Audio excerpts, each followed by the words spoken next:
Hi,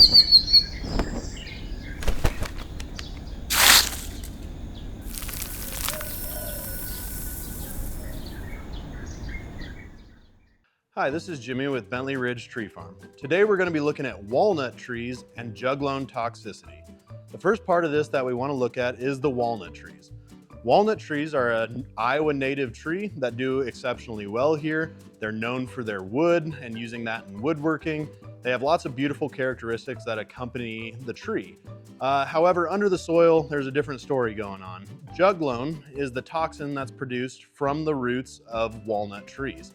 Juglone is a toxin that inhibits the growth of other plant material in the area. This phenomenon is known as allepathy. And juglone looks very different in different trees, but it can look like wilting and yellowing. It can even attribute to plant death or dieback in different plant material. The next thing we're going to kind of look at is where juglone is most prevalent.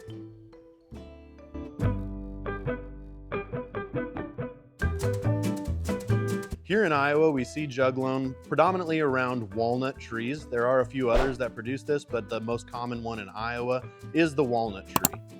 Several factors determine the distance that juglone thrives away from a walnut tree.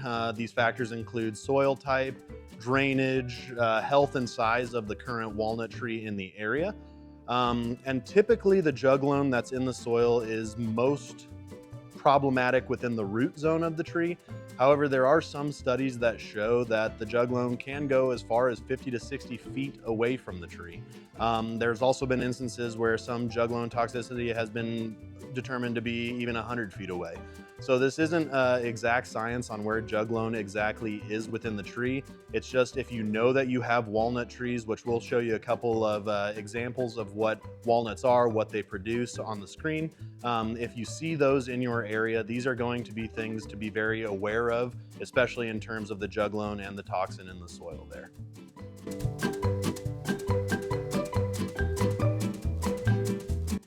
Next, you might be asking, why should I care about juglone?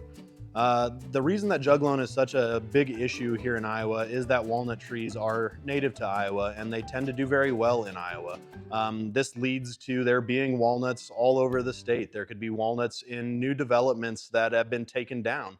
And this again becomes an issue because the toxin juglone can persist in the soil it's been shown to be up to 10 years after a tree has been taken down. So you might be in a new development and not see a single tree in the area, and you might just want to be aware or look up previous Google Earth images of the area to see if there were a heavy tree concentration or a heavy forest area in that space to determine if you need to be aware of juglone toxicity or not. One of the things to kind of look at here too is there are lists of several plants that are tolerant to juglone. Today, because we're a tree farm, we're going to look at a few of the trees that are tolerant to juglone. We will provide a list below here too from a university that does determine some of the trees, shrubs, perennials, grasses, vegetables, all sorts of items that would be tolerant to juglone as well. But today we're going to look at a couple of the trees. One of the first ones here to look at is the redbud. Also want to note, tolerant doesn't mean that they like to or will thrive in the area of juglone. So just because I'm listing these trees off, they are not foolproof going to survive around walnut trees. The first one though we want to look at again is the redbud. Redbud is a beautiful Iowa native tree, has beautiful pink flowers to it, blooms in the spring, great understory tree, lots of beautiful characteristics to this tree. The next one is the red maple. Red maples tend to be one of our most popular trees that we sell.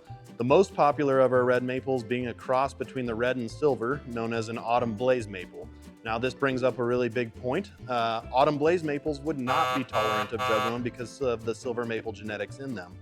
Silver maples can't tolerate juglone near as well as your straight red maple. And so when looking at maple trees, if that is what you want to go with in the area of a walnut tree, you want to pay attention to the scientific name and have one that specifically reads Acer rubrum, followed by maybe some of the other characteristics that determine it. Another tree that we're going to look at is the hackberry. Hackberry is a great Iowa native tree, fast growing, very durable tree all the way around. Hackberries are just a very strong tree all the way around. So again, they may be susceptible somewhat to the juglone in the soil, but overall these trees can tolerate and deal with environmental conditions exceptionally well. The last tree that we're going to kind of talk about here today is an evergreen. This is the eastern red cedar. Juniperus virginiana is the scientific name there. That's important because we look at like the Taylor juniper, which is one of our most popular juniper varieties.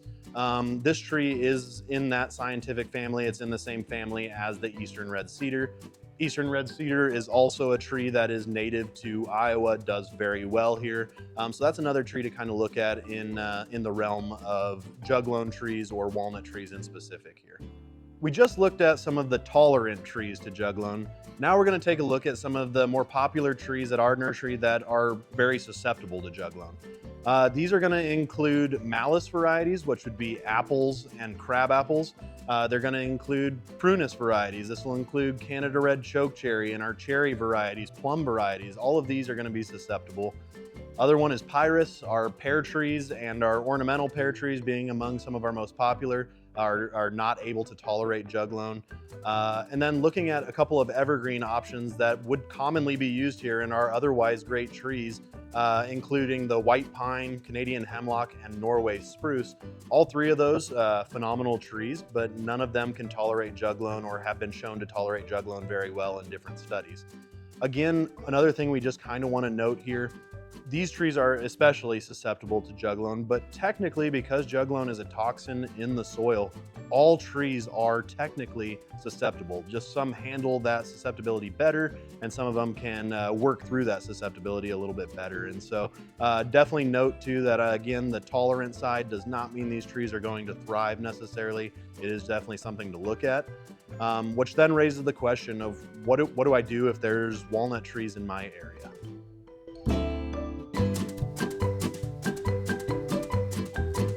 Next, we're going to look at what to do if you have walnut trees in the area where you're looking to put new plants or new trees or landscape beds or gardens. There are some ways to help mitigate the damage of juglone. First one I kind of want to look at here is gardens, vegetable gardens, fruits, things like that. One of the best ways that you can kind of mitigate the damage of juglone in that area would be to do a raised bed. This simply, you bring in a new potting soil, a new raised bed mix of some sort to kind of eliminate the soil or the native soil that's in that area and bring in something extremely fresh. A lot of the plants that would be used in raised beds, especially here in Iowa, aren't plants that you necessarily expect to live over winter or anything like that, but you do expect to get a crop from. So that is a good way to help with like a garden type situation there.